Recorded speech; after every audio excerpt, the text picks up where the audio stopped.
Voulez-vous, voulez-vous, voulez-vous. Ăsta e drum național în Ungaria. Deci asta e o pauză de scos albine din haină. Mare parte din drum am mers cu motocicleta așa ca să se meargă pe traiectorie dreaptă. E cel mai bun desert efectiv din Ungaria. Suntem la graniță. La graniță.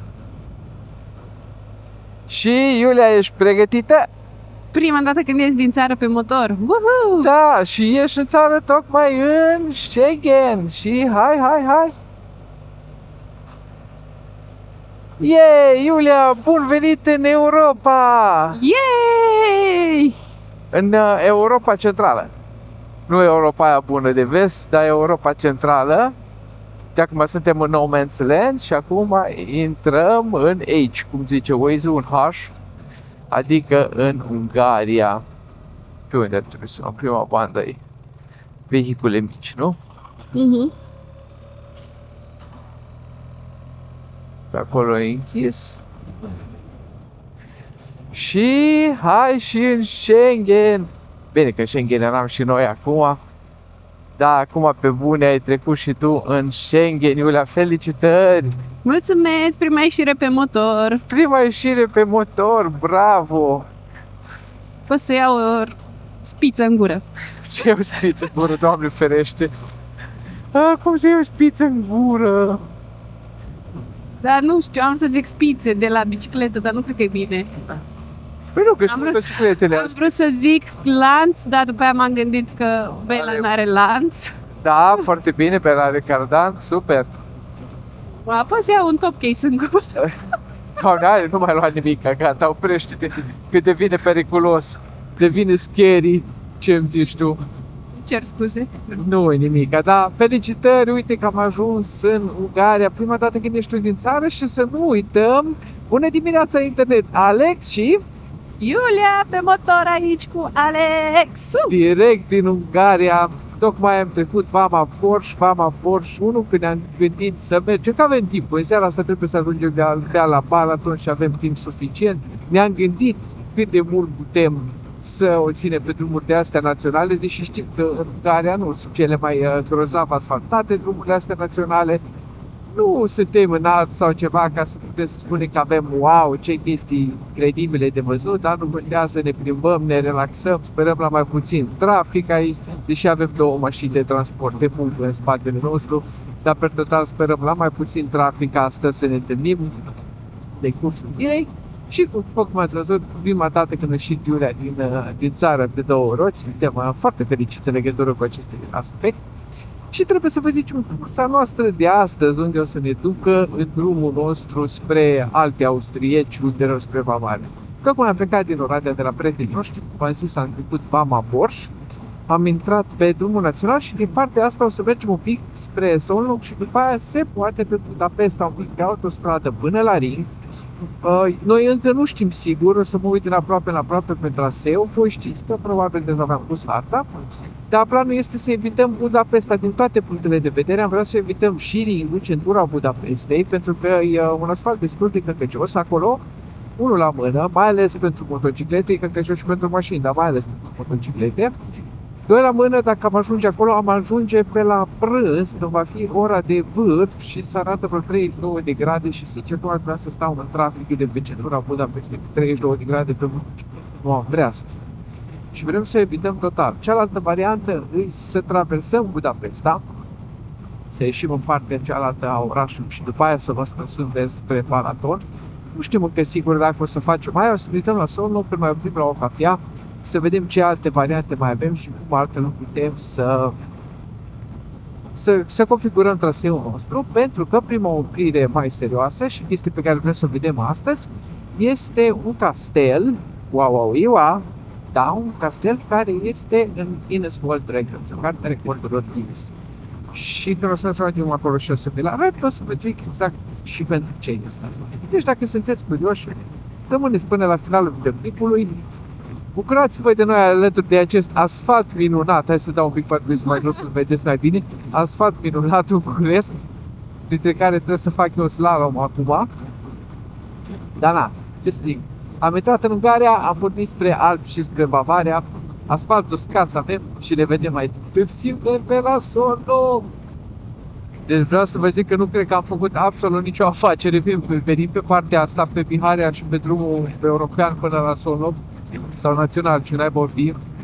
Da, noi ne-am așteptat să fie, într-adevăr, drumul rău, dar destul de gol, că imediat mai sus e autostrada, care duce Debrecen în Budapesta, Biharea 2, Debrecen în Budapesta. So, credeți voi, că e plin de trafic și 90% sunt mașini mari și suntem bine, nu acum, în momentul ăsta când filmez. Nu le poate să jure, m-a trecut o grămadă de tiruri pe lângă noi. Acum exact m-am pus să filmez în toate. Dar ce vreau să zic că se pare că totuși e destul de aglomerat și drumul ăsta. Nu exact cum ne-am așteptat noi, unul la mână și doi la mână. E un vânt lateral de nu ne vedem. Pe de o parte e bine că ne bagă tot înainte, da? Pe de o parte... Da, spune. De altă parte, dacă îmi permiți, măcar aici mai prindem umbră. Da. E ok că e 8-9 dimineața, dar o să mai prindem umbră. Da. De autostradă unde eram doar în soare. Da, și aia e adevărat. Trebuie să mă uit să văd că ne mai întâlnim cu compatrioți de-a noștri români care fac pe zona asta niște depășiri și trebuie să am grijă în curbe când nu am vizibilitate, să mă trezesc cum am trezit acum 3 minute cu unii Constantin din pe Mureș cu pe sensul meu. Da, da. Calculați bine când aveți drum pe aici, luați bine în vedere dacă vreți să mergeți pe autostradă sau pe drumul național, că se pare că drumul național nu e așa un pont pentru o plimbare și până la urmei totul se pare că autostrada ar fi fost varianta mai bună și pentru noi și probabil ar fi și pentru voi, chiar dacă, bineînțeles, dacă aveți motocicletă potrivită pentru touring pe autostradă. Noi am fi avut, da, zis noi că suntem noi așa, epopeici și o luăm pe rute scenice. Hipster. Hipster, da, suntem hipster. Well, it is what it is. Nu trebuie să trag pe dreapta imediat, că nu să-mi aranjez Waze-ul, că nu se conectează niciunul la cardul și nu primesc indicațiile. Bun. Dăm bice mai departe spre Solno. Și că e ceva artă abstractă de la studenții de la arte din Cluj. Drumul până aici? Da, ceva proiect așa, cu patch-uri, cu mozaic, aș putea spune. E groaznic, groaznic, groaznic. De mulți ani n-am mai văzut un drum așa de rău. Gen calitatea asfaltului, despre aia vorbim. E dezastru. Ca în 1900 toamna să fac picioarele. Nu, aici e frumos, iar. Aici e frumos, da, normal. Am intrat în ceva sătuc, e drăguț și sătucul. Nu clădirea asta, dar restul. Deci asta, da, restul. Și parțile alea. Persele. Da, drumul, până aici, nu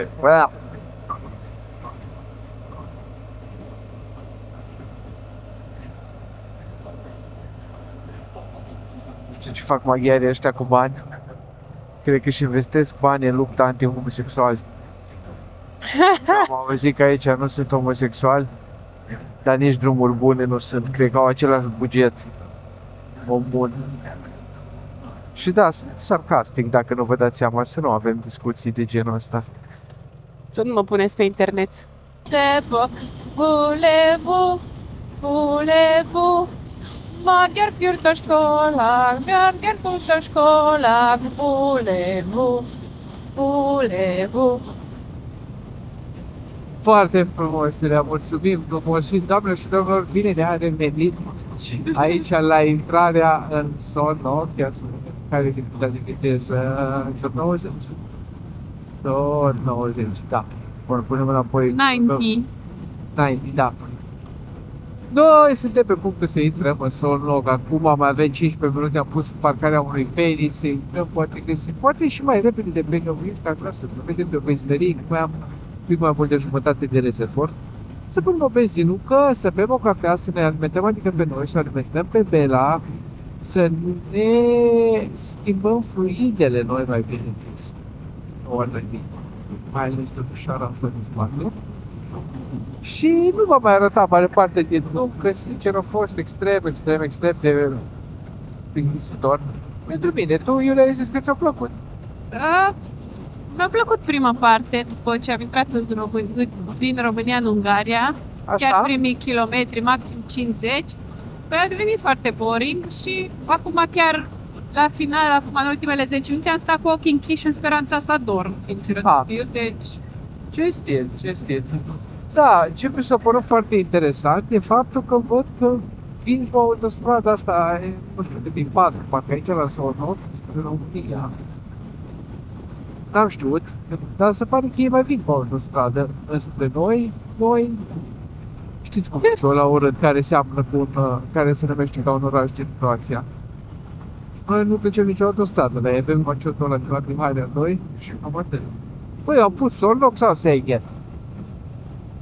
Unde trebuia să mergem? Că am uitat. Eu tu ai pus Szeged, nu?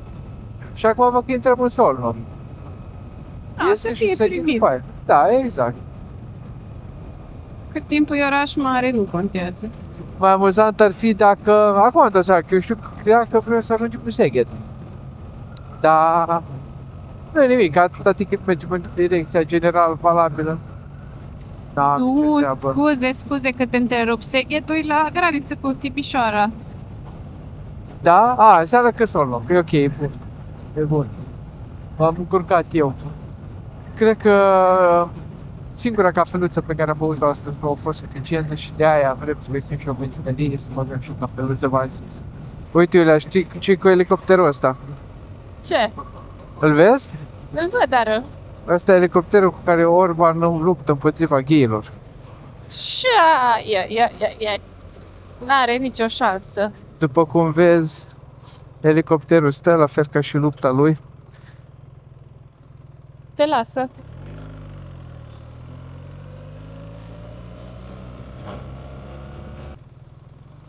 Eu nu știu, fac merg după toată lumea, că toate semafoarele sunt galbene intermitente, nu au niciun sens. Se duc după vibe.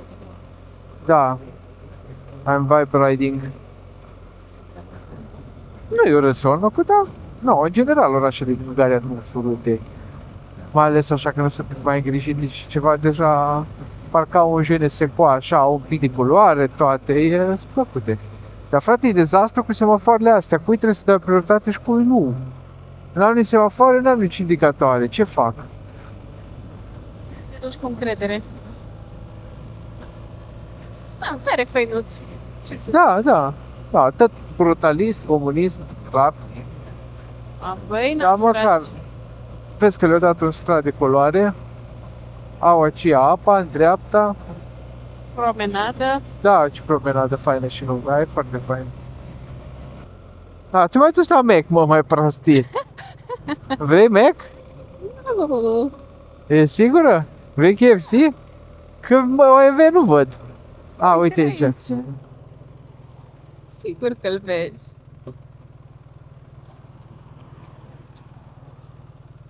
Repede. Corect. Am crezut că mai prostit un pic, dar ai fost... Mă. Da, acum dacă tot e lângă Mac, putem să mâncăm un burger, să bem un de ăsta rece. Flări. Un milkshake. Nice coffee. Mai degrabă că mi trebuie cafeluță. Și mie îmi trebuie cafeluță. Dar întâi să punem benzinuță. Bun. McDonald's. Ce e sfânt, e sfânt, e ieftin, e mâncabil. Nu pot zic chiar bun, dar e mâncabil. Și asta e treaba. O să stăm aici, să luăm micul dejun, să bem o cafea rece, să stăm la terasă, să ne uscăm un pic. Tu ești aici, vai, ce m-ai speriat, Doamne, iartă-mă. Crezut că e moartea după mine. Te aranjează frumos asta, dacă ne vede cineva. Hai, pa. Ce? Ce frumos l-am pus. Păi l-ai pus frumos, dar l-ai închis frumos, dar nu i-a aranjat frumos. Bun, hai să mâncăm ceva. Și să bem cafea și apă rece. Avem amândoi. Merg ambele microfoane. Bun. Exact aici la Sorloc, în față la McDonald's, unde am mâncat un burger cinstit. Un burger cinstit și rapid, mai ales, aia e foarte important.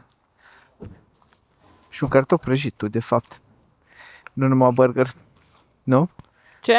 Și un cartof prăjit, tu, nu numai burger. Eu, da. Conectează-ne, Iulia. Nu ne-ai conectat?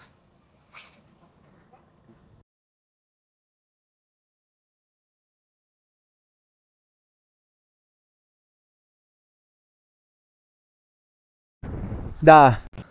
Deci asta e o pauză de scos albine din haină, că m-a căsăpit una din mers. Erau liniștiți. Mergeam acolo, pac, ca vântul și ca gândul și numai dintr-o dată am simțit că ceva mă pișcă aici de antebrațul drept. Și asta e să vezi că am ceva în haină. Nu știu dacă chiar eu meritam sacrificiul ei, dar nu, asta e treaba. Eu am o bolfiță momentan, dar eu e all good. Principiul eu nu s-a deciclit din motiv de panică. Atâta chiar că îmi pare rău de săraca albinuță. Da, it is what it is. Fascinant, ce drum! Am pornit un pic camera să vă arătăm drumurile naționale din Ungaria. Să vedeți, săracii, ce bine o duc, acum mai în glumă, mai în serios, dar parcă este din ce în ce mai rău și ironic, pentru că noi acum ne apropiem de, cumva ne apropiem de Budapesta, mergem în direcția vest, chiar dacă mergem sud-vest o să ieșim sub Budapesta, în direcția generală aia e. Și uitați aici cum arată drumul, da? Stai așa, să dau ăsta mai jos. Da, ăsta e drum național în Ungaria. Limită de viteză de 90 la oră. Sau văd pe Waze 60.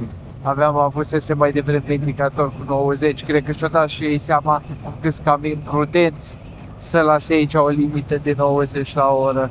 Ăsta e drum de Uniunea Europeană în 2025. Dacă ați mai văzut așa ceva. Și așa e de 10 km de la ieșirea din Solno în direcția în care mergem noi. Să mă facă să regret că sunt cu motocicleta și nu am mers pe autostradă, dacă vă dați seama de așa ceva. No. Bine că GS e GS și merge fără probleme până aici. Singura chestie care vă dați seama e disconfort de drept. Plus asta combinat că avem un vânt lateral. Cred că vedeți aici cum face geac. Și 34-35 de grade afară. Acum vă găsea 34, a fost 35, acum până la 33, acum vă găsea 34 de grade afară. Da, măcar câmpurile astea de floare așa le frumoase. Așa, Iulia? Sunt foarte drăguțe. Sunt foarte drăguțe. Nu știu dacă ai observat drumul și starea lui cu atâtea flori pe lângă tine. Acum să nu observ. Ai observat? Am simțit. Și oarbă de eram, îl observam. Absolut, absolut. Da, ce înseamnă 2025? O țară suveranistă, condusă de un conducător naționalist. Fără să facem politică, dar trageți voi concluziile, știți ce vreau să zic? Da, asta. De când am vorbit ultima dată, am crezut că am făcut 50 de km, de fapt am făcut 20. Super. Dăm bici că mult a fost, mult a rămas. Și ar de succes ar fi dacă frații noștri maghiari ar semnal de Zahimiez din sensul cerătoriu, dar nu pot să le ia chiar pe toate. Adevărul că ultima parte, ultima jumătate de oră am avut și asfalt bun. Atâta e că am vântuț și vine tot din partea dreaptă și mi apasă pe cască și mi obosește un pic gâtul. Să pornesc asta. Obosește un pic gâtul aici, când tot îmi face presiune în partea asta. Dar, în rest, din mers cu căldura mie mi se pare suportabil. Tu, Iulia, ești mai afectat un pic, nu? Da, îmi ține cam cald airbag-ul. Îți ține cam cald airbag-ul. Nu lasă că încercăm să... La următoarea oprire peste o oră trebuie să facem pauză un pic mai des acum până se mai răcorește afară. O să încercăm să le reorganizăm un pic în top case, poate aici. Așa. Să le organizăm un pic în top case. Să-ți mai dai jos niște straturi de pe tine. Dar până una alta, na, întindeți mâinile, întindeți picioarele să circule vântul pe ele. Mi-am deschis airbag-ul. Așa. Ca să circule aerul și, Doamne, cât de bine se simte cu Merino ăsta. Fai de mine. Da. Aia simt și eu când îmi intră aer la Merino, când îmi ajunge aer la el, îmi simt foarte plăcut. Eu totuși sper de mâine, după ce intrăm în Austria și începem să mergem pe lângă Alpi, acolo în direcția Grazului, să se mai răcorească un pic. Să nu mai fie temperaturi ca astea. Da, 35 de grade pe motor sunt destul de insuportabile. Adică nu sunt suportabile, că le suport, rezist mai bine decât aș rezista stând în casă la 35 de grade, e clar. Sau decât a sta în casă la 27 de grade de altfel. Da, da, tot e un pic inconfortabil. Și poate pe la anul ne orientăm să ne luăm un echipament de touring mai de vară. Că dacă cu viziera ridicată și bate vântul din lateral, e ca o velă. A, nasul tău? Da. Faci probleme. Eu de-abia pot să țin motocicleta pe drum de la vântul ăsta și tu mi te plângi de nas. Hashtag priorități. Deci un vânt, efectiv, de-abia țin motocicleta, de-abia am plecat de localitatea ultima ce mai trebuie să văd. Și îi un vânt. Mare parte din drum am mers cu motocicleta așa ca să se meargă pe traiectorie dreaptă. Și uite, acum când iese cornișul ăsta, uite.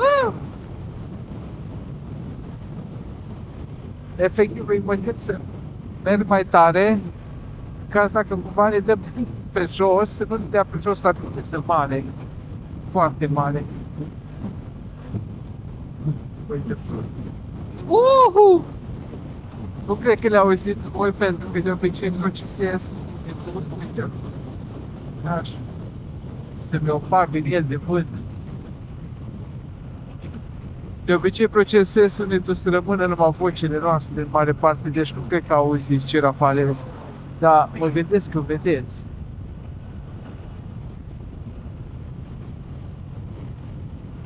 Lasă, încet, nu?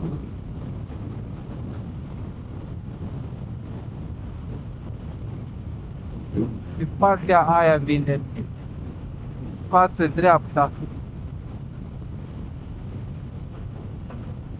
De-aia și merg de altfel cu parcrizul sus și mi-am tăiat atâta aerisirea în casă aproape. Să mă protejeze când în porțiunile astea unde și din pădure și suntem pe cel mai lung și drept drum pe care am mers în viața mea cu orice.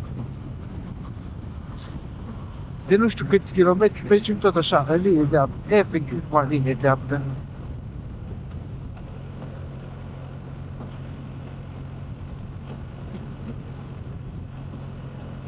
Aici e mai bine când mai intrăm în pădurici, ne mai odihnim un pic.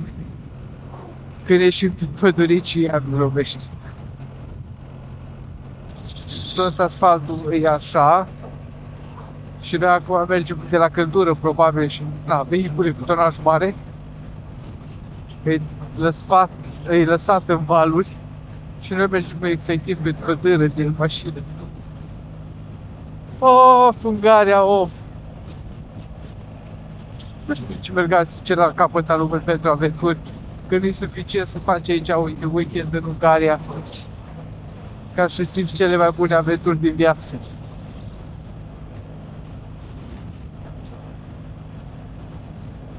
N-au și ăștia atât că cutia asta, cutia panonică, nu cutia, niște dealuri să-i mai protejeze de vânt din când în când.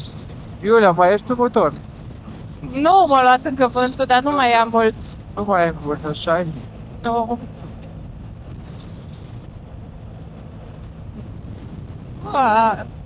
Hai. Care asfalt bun. Și acum noi și idiotul ăsta în față, că s-a stricat ce mai tare asfaltul decât cât aveam până acum. Uite, acum e mai bun un pic asfaltul, hai, te rog, ține un pic să mă odinesc. Și noi și poul ăsta care-i cad toate paiele de spate. Și zic asta pentru că am văzut că venim și mi-au ieșit în față, mă gândea să forțez, nu de urgență, dar trebuie să încetez ca să aibă el loc. Am văzut că venim și l-am băgat și acum stăm și în spatele lui și trebuie să ne închidem vizierele pe cele 35 de grade de afară. Ca să nu ne intre toate paiele și uscăciunile de remorcă. Bă! Asta da, a doua zi de aventură, nu, Iulia? Aha. Avem de toate. Da, da. La următoarea oprire o să fie nevoie să dau jos camera de pe cască ca să încerc să-mi fac casca un pic mai aerodinamică. Salutare, colegii! Că nu se mai poate așa. Deci ne termine de cap vântul ăsta. De cap și de gât. De cap și de gât, da, da. Exact. Și iată-ne că aici, la 2 pași de Balaton, am ajuns la castelul Bori-Var. Sau Bori-Var, cred că e tot castel, deci am zis castelul Bori-Castel. Ceva de genul ăsta. Dacă căutați pe Google Maps Bori-Var sau Bori Castle, aici o să vă ducă. Și ce e deosebit la el? Pe lângă faptul că e incredibil de frumos, nu e un castel în adevăratul sens al cuvântului, e de fapt o casă făcută foarte mare, un conac, ca să zicem așa, făcut să arate ca un castel. Și v-am zis că e intrat în Cartea Recordurilor. Motivul pentru care e în Cartea Recordurilor e faptul că e cea mai mare clădire din lume construită de o singură persoană. Și când zic construită, mă refer la construit tot, absolut tot, de la arhitectură, la inginerie, la inclusiv masoneria. Există cuvântul masonerie în română, masonry, partea de creat, făcut cărămizile și materiale de construcție au fost făcute tot de aceeași persoane și după aia îmbinate ca să obțină clădirea pe care aveți voi în fața voastră. Și punctul cel mai înalt al castelului, turnul pe care îl vedeți acolo, undeva în zona aia, să-mi iau mâna să o vedeți mai bine, are aproximativ 30 de metri înălțime și înăuntru găzduiește o colecție de artă adunată tot de persoana care l-a și construit, și anume Iano Bori. Vă gândiți, castelul ăsta e o chestie antică, veche și de demult, din medievală sau evul mediu sau de astea? Nu. A fost construit undeva după 1912, la începutul secolului, cât e la 20. Și asta am vrut să vi-l arăt și asta a fost ultima noastră oprire. Acum ne simțim înapoi pe motor. Iurea și-a dat iar microfonul jos din cască, de ce n-are glas, dar ne vedem la Balaton. Domnule, de la Balaton și îmi cer nu să-i scuze pentru că nu mă vedeți și pe mine, pentru că deja sunt în cheluț. Mi-am dezechipat și Iurea și fugit să cumpere niște apă și am vrut să vă arăt camera noastră de aici, de la Balaton. Camera asta aici costă 60 de euro pe noapte, exact cât se vede, plus baia de acolo. Nu e mare lucru, 60 de euro mi se pare un preț decent. Singura chestie care m-a supărat în cadrul ei, în cadrul camerei, și îmi cer scuze, bineînțeles, pentru deranj, că deja ne-am creat toate și trebuie să ne dezechipăm, că eram mega transpirați de acum. Ce m-a supărat e că de 60 de euro pe noapte nu avem gel de duș, șampon, chestii de genul ăsta, avem un pic de săpun de mâini, nu avem o apă în cameră, nu ne-a lăsat, dar din fericire este o bucătărie sus unde avem o parat de cafea și putem mâine dimineața să ne facem cafea. No, cam asta îi de aici. Ne vedem imediat de la plimbarea de seară și cina din Balaton. Ce salutare, dragii noștri! E 8 seara, 8 fără 29 de minute, adică un pic trecut de 7:30 și noi suntem aici, imediat o să ajungem pe malul Balatonului. Știi cum e cunoscut Balatonul aici? Nu. Marea Shack de la Muntershack. Hai, mă. Serios vorbesc! Și pentru prietenii și urmăritorii mei din Ardeal, asta e o glumă. Și pentru prietenii și urmăritorii mei de la sud de Carpați, nu e o glumă, să știți, chiar așa îi zici, eu vorbesc maghiară perfect. Pentru voi care nu ați văzut maghiar decât la Teleenciclopedia. De asta fiind spuse, noi imediat ajungem pe malul Balatonului de la cazarea noastră. Suntem, cred că, cazați undeva la vreo 800 de metri. Stai să te gândești. Kilometru 200, cam așa. Sau, da, și un kilometru 200. 800 de metri eram de la Aldi. Și hai să vă arătăm un pic pe aici stațiunea jos și unde o să mâncăm în seara asta. Nu, am ajuns să vedem balta. E aici în față. Dar cel puțin de locația noastră curentă, e închisă. E gen cu plată, e cu barieră. E, zice, nu știu cum, ștran. Au, ce triumf fain. Ce frumos, e Trident. Frumos. Da. Și aici e băltoaca după gardul ăsta. Văd oameni, văd nu știu ce activitate, dar nu cred. Ba da. Și intrarea aici în dreapta, cu poartă, cu bani, cu... Nu știu, probabil am ajuns într-o zonă care e de asta privat. Da, mă, nu mă așteptam. Făcută românească, ca la Colibița. Și un circuit cu afaceri. Și nu mai poți tu, ca persoană fizică neplătitoare de bani, să intri la la baie. Dana este un parculeț frumos aici, dincolo de gard, unde suntem noi și o să fie și restaurantul nostru. Nu știu, 80 de metri de aici, de mers până la restaurantul pe care l-a găsit Iulia. Și aici... No. Dar cred că putem intra, uite, hai să vedem. Da, putem? Hai să vedem. Că numai până la 7 se plătește sau ceva. Întreabă. Și mă ce scrie pe aici, price list. Păi e închis, nu sunt ghișee. Nu.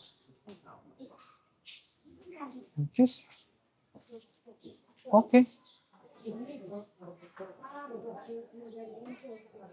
Nu.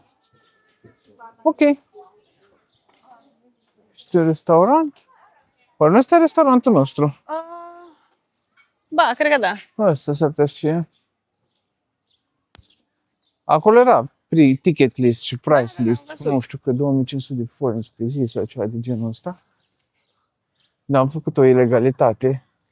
Vedem noi pe unde ne mai întoarcem acum acasă, să fim dați în urmărire generală. Ne asumăm. O să pună chiortoșul pe noi.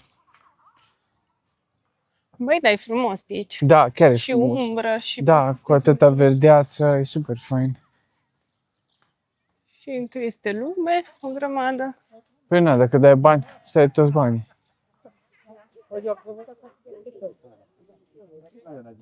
Dar chiar e frumos. Foarte fain. Da, chiar e. Și văd că aici e amenajat din intrată în apă și de astea. Acolo nu știu cât vedeți voi după copacii ăștia, este o marină, văd niște catarge. O rățușcă aici pe apă. 2, 3. Nu. Balaton. Nu-i plajul, uite ce te rățuște îs. Uite aici ce frumusețe.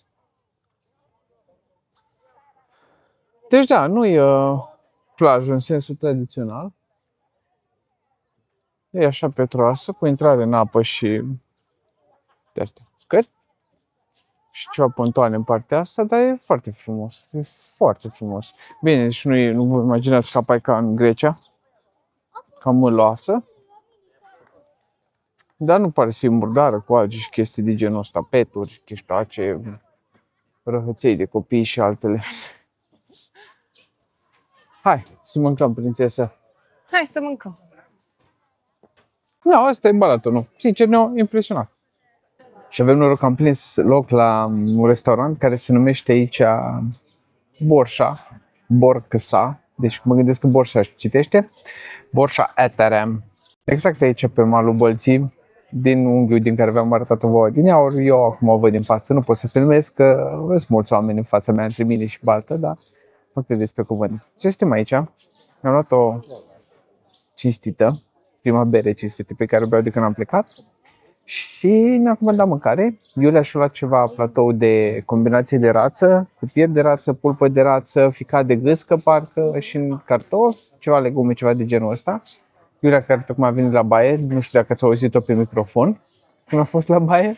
Nu cred. Și eu mi-am luat gordonul bleu de curcan, plus bonus, cel mai tare desert din Ungaria, dar vi-l arăt la final. Hai să vedem ce mâncare ne vine. Deci ăsta e gordon bleu meu, arată super bine. Prețul de nu știu să vă zic e pe la 5.000 de forinți, calculați voi. Ce mă încântă foarte tare e că am coleslaw la el, dar uitați aici, minunăția de platou a Iuliei. Ce bine arată nebunia. Cam regret un pic când nu las eu același lucru. Dar na, ce să zic. Poftă mare să avem frumoasă. Poftă bună. Poftă bună. Omui. Ia o mușcă din pulpa aia de rață. Din Daffy Duck. Asta e varză cu măr. E varză cu măr? Așa. Asta e ficatul. Stai.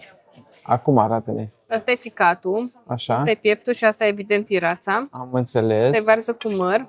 Mi-ar fi plăcut să fie mai în sânge un pic asta. Adică, Da, bă, că e dar cam- stai bine, stai Cam bine. cizmă, da? Și ia zi cum e Daffy Duck ăsta. Stopești în gură? În gură. Da? No, super tare. Da, Poftă asta. bună. La gordon bleu meu n-am ce să vă zic. E ori e bun, ori e rău. O să vă zic la final. Dar arată super bine oricum. Și mă bucur că am o tonă de brânză. Și, repet, și coleslaw. Deci am gustat și eu din pieptul Iuliei. Nu e rău, dar e cam sec, din punctul meu de vedere. Pieptul de la rață, nu pieptul meu. Pieptul de rață a Iuliei. Adică am piept de rață? Nu, mă! Pieptul de rață pe care și-l acum... Pieptul de rață a ungroacei care au gătit mâncarea Iuliei. Na, e bine așa. Și mie mi se pare cam dry. Aș vrea să fie mai sânge. Și să-l văd mai sânge și gustul. Da, hai să vedem cum e pe un. Parcă avea un pic de gust puternic de ficat. Tu sigur nu mi-ai dat ficat? Așa că avea gust de ficat. Avea Nu gust de de ficat. Da. Poate cum l-o prăjită împreună? Am gust și asta, dar după aia... Se poate. Vedem Gordon Bleu. Ăsta e sfântat. Prăjală, brânză, șuncă, carne, ce vrei mai mult de astea. Un cartof.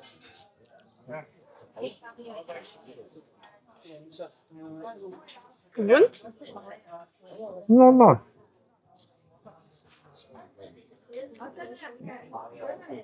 E extraordinar, nu bun. Cartofii nu prea au sare, dar vacunii au dus sare. Deci, all good. Vrei să-mi filmezi pulpa? Hai să filmez pulpa. Ridică în picioare. Hai, arată-ne pulpițele, Iulia. Care vă uitați la pulpele Iulia, trebuie să-i trimiteți câte 5 euro. 50. 50 de euro la ea. Ce e? Ok, 50. Astea sunt tarifele. Și zi nici cum e. Hai că nu trebuie să fie în sânge. E bun? E bun, e făcută bine. Perfect. Da. Poftă mare să avem. Să avem. Ne vedem la desertul extraordinar de aici din Ungaria. Nu știu ce mai frumos din ce am în față aici. Ăsta e șomloiul meu și dacă nu știți ce e un șomloi, e cel mai bun desert efectiv din Ungaria. Sau cel puțin mie îmi place la nebunie. E așa un pan de șpană însiropat, mega însiropat, cu sos de ciocolată și cu slișcă și cu ceva cremă ca de crem, știi? Și de fapt, cred că vorbesc prostii, cred că sunt două pan de șpană însiropate. Ăsta cu cacao și este și alb simplu. E o chestie extraordinar de bună. Și trebuie să iei așa o lingură pe de toate straturile, plus extra frișcă.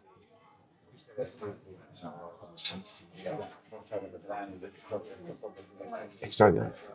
Deci chiar e super bun. Căutați la voi în oraș unde se fabrică șomloi. Dacă nu ați încercat până acum și încercați că e ce trebuie.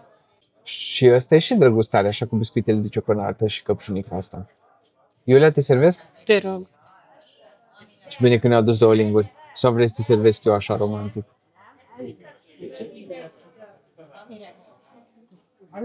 Bun. E bun, așa? Care e la casă? Asta e ce mi-am dorit pe seara asta. Pentru că n-am mâncat absolut niciun desert toată ziua. Pentru că am așteptat asta. Urați-mi pe bine. Și cam asta a fost la restaurant. Hai partea asta. Noi suntem acum prima dată pe partea de nord a Balatonului. Până acum tot am stat în sud, în zona Siofoc. Și nu am fost cine știe ce impresionați de zona aia. Dar aici e tare drăguț. Noi suntem ceva promenadă, ți-am zis cum se cheamă, dar nu mai știu. Ceva cu T. Da. Da. Ceva cu T și ceva promenadă aici, tot cu restaurante, cu magazinari și vedeți că e tare drăguț. Luați în calcul să veniți odată, măcar 2-3 zile, să opriți aici, că sunteți pe drum spre Alpi, să zicem. Da, pentru noi, pentru seara asta, cred că a fost suficient și pentru ziua asta. Cred că e deja a doua zi de excursie și eu sunt prima dată pus în situația în care nu mai am energie să editez în seara asta, deci trebuia să mă trezesc mâine cu noaptea în cap să editez, dar norocul nostru că mâine spre Graz, chiar și așa, ne luând autostrăzi, nu o să avem un drum foarte lung, așa că o să am timp să editez dimineața, sper. Și să meargă netul destul de bine încât să-și uploadez clipul în timp util. Dar astea fiind spuse, Iulia, ce să fac oamenii ăștia de acasă care se uită la noi? Am să vă rugăm să luați în considerare, să dați un like, un share, un comment. Și ce să mai faceți? Să vă abonați dacă nu sunteți abonați. Puteți deveni membri dacă doriți, ca să susțineți canalul pe mai departe. Și nu uitați să fiți buni cu voi. Fiți buni unii cu alții. Și asfalt uscat. Asfalt uscat să avem. See ya! Ne vedem mâine de drum spre Graz.